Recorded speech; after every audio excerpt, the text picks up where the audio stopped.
সপ্তাহের প্রথম কার্যদিবস রোববার শেয়ার বিজনেস 24.com এর পক্ষ থেকে সবাইকে স্বাগত। আগের কার্যদিবসগুলোর ঊর্ধ্বমুখী প্রবণতার ধারাবাহিকতায় আজও কিন্তু পুঁজিবাজারে পজিটিভ মুভমেন্টে লেনদেন হয়েছে। পাশাপাশি লেনদেন কিছুটা কমলেও কিন্তু 850 কোটি টাকার ঘরে কিন্তু লেনদেন হয়েছে। সুতরাং সব দিক মিলিয়ে একটি ভালো দিন গেছে বিনিয়োগকারীদের। আজ ঢাকা স্টক এক্সচেঞ্জের প্রধান সূচক 61 পয়েন্ট বেড়ে 5194 পয়েন্টে উঠে এসেছে। অন্যদিকে 180টি প্রতিষ্ঠানের দর আজ বেড়েছে কমেছে 146টির। আগের কার্যদিবসে যেখানে 789 কোটি টাকার লেনদেন হয়েছিল, আজ সেখানে 775 কোটি টাকার উপরে লেনদেন হয়েছে। সুতরাং সব দিক মিলে কিন্তু আজ বাজারের যে গতি ছিল তাতে বোঝা যাচ্ছে যে আগে আমরা বলে আসছি যে এই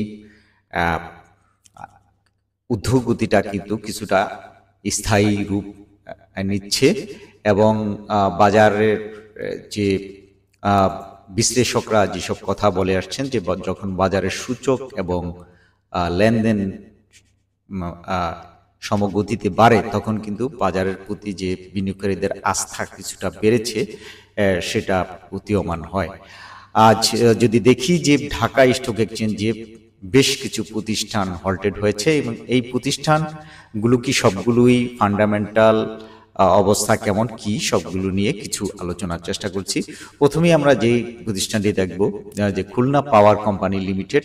এই প্রতিষ্ঠানটির দর 1 টাকা 10 পয়সা বেড়ে আজ 12 টাকা 30 পয়সায় হল্টেড হয়েছে, অর্থাৎ আজ দর বেড়েছে 9.82%।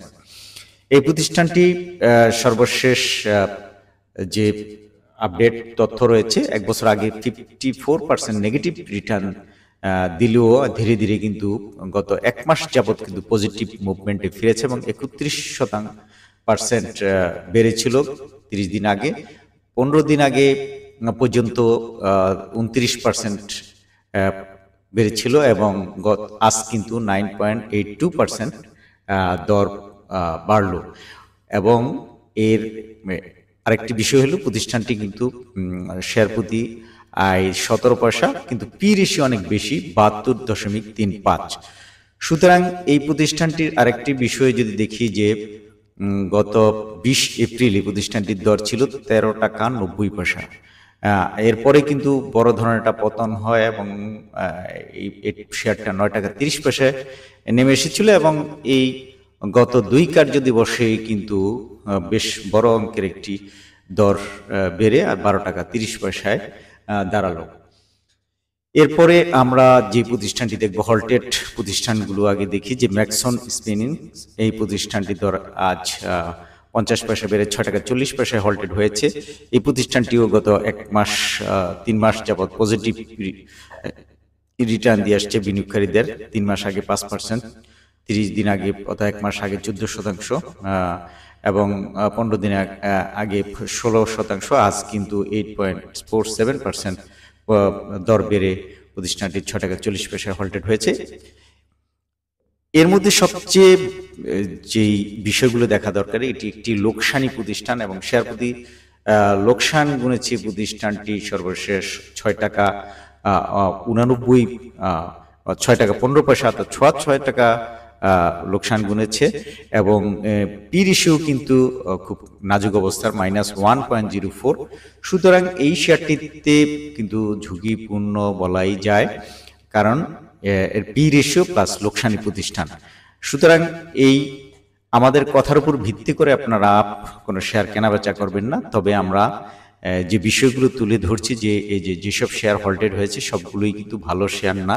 এর ভিতরে কিন্তু অবশ্যই কোনো না কোনো কারসাজি চক্র থাকতে পারে এবং সেগুলো কিন্তু বিবেচনায় নিতে হবে। এরপর আমরা যে প্রতিষ্ঠান মোজাফফর হোসেন স্পিনিং মিল, এই প্রতিষ্ঠানটির দর 1 টাকা 40 পয়সা বেড়ে 15 টাকা 90 পয়সা হল্টেড হয়েছে এবং এটি কিন্তু একটি লাভজনক প্রতিষ্ঠান। শেয়ার প্রতি 93 পয়সা সর্বশেষ হিসাব প্রান্তিকে আয় করেছে এবং প্রতিষ্ঠানটি পি রেশিও কিন্তু ভালো 17.10। সুতরাং আমরা যেই মুভমেন্ট করা শেয়ারগুলোর মধ্যে ভালো সেই শেয়ারগুলোকে ভালো বলছে এবং যেগুলোর তথ্য এবং লাভ লোকসান এবং উৎপাদন রয়েছে কিনা সেই ভিত্তিতে আমরা কিছু মন্তব্য দিচ্ছি, তবে এই মন্তব্যগুলো একান্তই আমাদের পর্যালোচনা এবং তথ্যের ভিত্তিতে। এটা কোনো মন গড়া কোনো তথ্য নয়, বা কাউকে শেয়ার নিরুৎসাহিত করা বা কেনার জন্য উৎসাহিত করার জন্য নয়। সুতরাং মুজাফফর হোসেন স্পিনিং এর সংক্রান্ত তথ্য ছিল এই। এরপর আমরা যেটা দেখব যে People's Leasing and Finance Service Limited, এই প্রতিষ্ঠানটিও কিন্তু আজ হল্টেড হয়েছে এবং 10 পয়সা বেড়ে 2 টাকায় হল্টেড হয়েছে। দেখেন এই প্রতিষ্ঠানটিও কিন্তু 2018 সাল থেকে যে লোকসানে রয়েছে, এবং সেই তথ্যের ভিত্তিতে দেখা যায় যে সর্বশেষ যে প্রান্তিক প্রকাশ করেছে তাতে 13 টাকা 80 পয়সা লোকসান গুনেছে, এবং পি রেশিও কিন্তু নেগেটিভ -0.14, অর্থাৎ এই শেয়ারটি অবশ্যই এই তথ্যের ভিত্তিতে ঝুঁকিপূর্ণ একটি শেয়ার। তবু এই শেয়ারটির দর বাড়তেছে, সেহেতু কোনো কারসাজি চক্র জড়িত আছে কিনা সেটা সন্দেহ নিয়েই কিন্তু এই শেয়ারটি কেনাবেচা করতে হবে। পিপলস লিজিং এর অনেক পিকে হালদার এটা থেকে অনেক তথ্য অর্থ সরিয়েছেন এবং নানা ধরনের কারসাজিতে এই শেয়ারটি চলছিল, এটা এরকম নাম রয়েছে। সুতরাং এই শেয়ারটির ব্যাপারে সচেতন থাকতে হবে। এরপরে যে শেয়ারটি হল্টেড হয়েছে যে prime finance and investment limited, এই প্রতিষ্ঠানটির দর 40 পয়সা বেড়ে 4 টাকা 50 পয়সা হল্টেড হয়েছে, এবং এই প্রতিষ্ঠানটি পি রেশিও কিন্তু -2 এবং শেয়ার প্রতি লোকসান সর্বশেষ প্রান্তিকে 2 টাকা 25 পয়সায়। সুতরাং দেখা যাচ্ছে যে যেসব শেয়ার হল্টেড হয়েছে ম্যাক্সিমাম কিন্তু দুর্বল শেয়ার হল্টেড হতে দেখা গেছে, এবং এগুলার অবশ্যই পিছনে কোনো কারসাজি চক্র হয়তো থাকতে পারে। তো আপনারা এই বিষয়গুলো কিন্তু মাথায় রাখতে হবে। অন্যদিকে প্রাইম ফাইন্যান্সের পরে যে সর্বশেষ যে south Bangla agriculture commerce bank limited, এই প্রতিষ্ঠানটি হল্টেড হয়েছে 70 পয়সা বেড়ে 8 টাকা 30 পয়সায় হল্টেড হয়েছে। এই প্রতিষ্ঠানটির শেয়ার প্রতি আয় অবশ্য আয় রয়েছে 56 পয়সা শেয়ার প্রতি আয় হয়েছে, পি রেশিও 14.82। আর এই প্রতিষ্ঠানটির সর্বশেষ 8 টাকা 90 পয়সা পর্যন্ত ছিল গত 12ই মে। তারপরে কিন্তু কমে এই শেয়ারটির দর 6 টাকা 60 পয়সা পর্যন্ত নেমেছিল, এবং এখন আবার একটু ঊর্ধ্বমুখী ট্রেন্ডে লক্ষ্য করা যাচ্ছে, এবং সেই শেয়ারটির পজিটিভ মুভমেন্টে রয়েছে। সুতরাং যেসব শেয়ার হল্টেড হয়েছে সব শেয়ারই কিন্তু ভালো নয়। সুতরাং দেখে শুনে এখানে বিনিয়োগের সিদ্ধান্ত নিতে হবে। আমরা এরপরে বেশ কিছু খবর দেখব যে ডিভিডেন্ড ঘোষণা দিয়েছে অগ্রণী ইন্স্যুরেন্স। ক্যাশ ডিভিডেন্ড ও বোনাস ডিভিডেন্ড শেয়ার হোল্ডারের কাছে পাঠিয়েছে। ঢাকা স্টক এক্সচেঞ্জ সূত্রে জানা গেছে সমাপ্ত আর্থিক অর্থাৎ 23-24 অর্থ বছরের কোম্পানির শেয়ার হোল্ডারদের জন্য 6% ক্যাশ ডিভিডেন্ড এবং 6% বোনাস ডিভিডেন্ড ঘোষণা করে, যা কোম্পানিটির বার্ষিক সাধারণ সভায় অনুমোদনের পর এখন বিনিয়োগকারীদের কাছে পাঠিয়েছে। তারপরে বাজারে ফিরছে দুই কোম্পানির শেয়ার লেনদেন। শেয়ার বাজারে আজ কিন্তু লেনদেন বন্ধ ছিল এই কোম্পানি দুটি হলো ফার্স্ট সিকিউরিটি ইসলাম ব্যাংক ও সাউথ ইস্ট ব্যাংক। রেকর্ড ডেটের কারণে কোম্পানিগুলোর শেয়ার লেনদেন আজ বন্ধ ছিল, এবং এটা বাজারে লেনদেন শুরু করবে।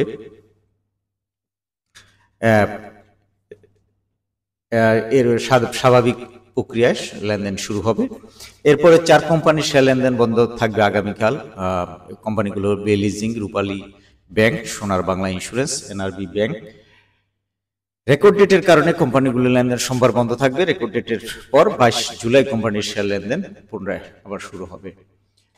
এরপরে আমরা যে খবরটি দেখব যে বাজার ঘুরে দাঁড়ানোর ইঙ্গিত, সূচকে বড় ধরনের লাভ। আজকে যে বাজার নিয়ে পর্যালোচনা যেটা হলো সেটার একটি পজিটিভ খবর, কারণ লেনদেন এবং সূচক কিন্তু নতুন করে আশার সঞ্চার করেছে বিনিয়োগকারীদের মধ্যে, এবং আস্থা কিন্তু ধীরে ধীরে বাড়ছে।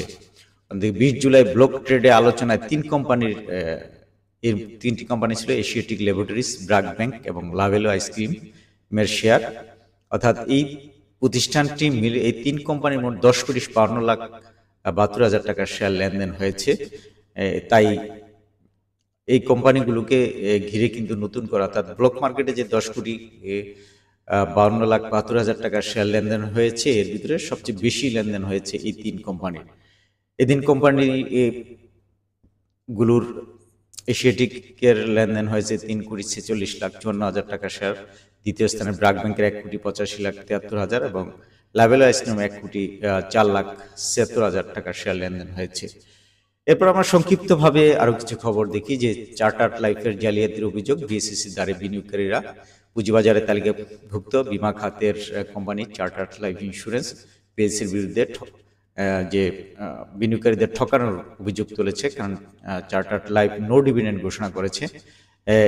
এই পরিপ্রেক্ষিতে কিন্তু বিনিয়োগকারীরা তাদের খুব প্রকাশ করেছে বিএসইসির কাছে অভিযোগ দিয়ে, অর্থাৎ জালিয়াতির মাধ্যমে এই প্রতিষ্ঠানটি বিনিয়োগকারীদের খবর জানিয়েছে। sharebusiness24.com থেকে খবরটি পুরোটি পড়ে নিতে পারেন। এরপরে আরেকটি খবর রয়েছে যে যমুনা ব্যাংকের যে ঘোষিত ডিভিডেন্ড এবং বোনাস ডিভিডেন্ড সেগুলো শেয়ার হোল্ডারদের কাছে পাঠিয়েছে। যমুনা ব্যাংক 17.5% ক্যাশ ডিভিডেন্ড এবং 6.5% বোনাস ডিভিডেন্ড ঘোষণা করেছিল। এরপরে বাতিল করা হয়েছে আইপি অর্থ ব্যবহারের প্রস্তাব। রিংসাইনের প্রাথমিক গণপ্রস্তাবে উত্তোলিত অর্থ ব্যবহার করতে দেওয়ার জন্য কোম্পানিটির আবেদন বাতিল করেছে। রিংসাইন কর্তৃপক্ষ গত 19 ডিসেম্বর বিএসইসির আইপিও ফান্ডের যে $10 লাখ ব্যবহারের অনুমতি চেয়ে বিএসইসিতে আবেদন করেছিল, সেই আবেদন নাকচ করে দিয়েছে। এরপরে ফ্যামিলি ট্যাক্সের কারখানা নিলামে প্রতারক পরিচালকরা ধরাছোঁয়ার বাইরে। ফ্যামিলি ট্যাক্স সম্পর্কে এক পাঠক আমাদের জানতে চেয়েছিলেন, তাদের জন্য হলো দুঃসংবাদ যে আগামী 6 আগস্টের মধ্যে দরপত্র জমা দিতে হবে। এই ফ্যামিলি ট্যাক্সের যে সম্পদ সেগুলোর নিলামে যন্ত্রপাতি সরঞ্জাম নিলামে বিক্রির জন্য ঘোষণা দিয়েছিল ব্যবজা। তো সুতরাং এই প্রতিষ্ঠানটির মাত্র 4% কিছু বেশি শেয়ার রয়েছে পরিচালকদের কাছে, বাকি কিন্তু ম্যাক্সিমাম শেয়ার হলো সাধারণ বিনিয়োগকারীদের কাছে। আর প্রাতিষ্ঠানিক বিনিয়োগকারীরা 18.41% শেয়ার ধারণ করে কিন্তু বিপাকেই রয়েছেন। এরপরে 3 কোম্পানির ডিভিডেন্ড ঘোষণা দিয়েছে। এই কোম্পানিগুলোর মধ্যে হলো গ্রামীণফোন, প্রাইম ইসলামী লাইফ ইন্স্যুরেন্স এবং গ্লোবাল ইসলামী ব্যাংক। সুতরাং কোম্পানিগুলোর মধ্যে নো ডিভিডেন্ড ঘোষণা করেছে প্রাইম ইসলামী লাইফ ইন্স্যুরেন্স ও গ্লোবাল ইসলামী ব্যাংক। আর বাকি যে কোম্পানিটি সেই কোম্পানিটি লভ্যাংশ ঘোষণা করেছে। সুতরাং 3টি কোম্পানির মধ্যে কিন্তু একমাত্র গ্রামীণফোন বিনিয়োগকারীদের লভ্যাংশ দিবে। এছাড়া কিন্তু অন্য যে 2 কোম্পানি সেটা হলো বিনিয়োগকারীদের ডিভিডেন্ড না দেওয়ার সিদ্ধান্ত নিয়েছে। সুতরাং এই ছিল পুঁজিবাজার সংক্রান্ত আজকের তথ্য। সবাইকে অসংখ্য ধন্যবাদ।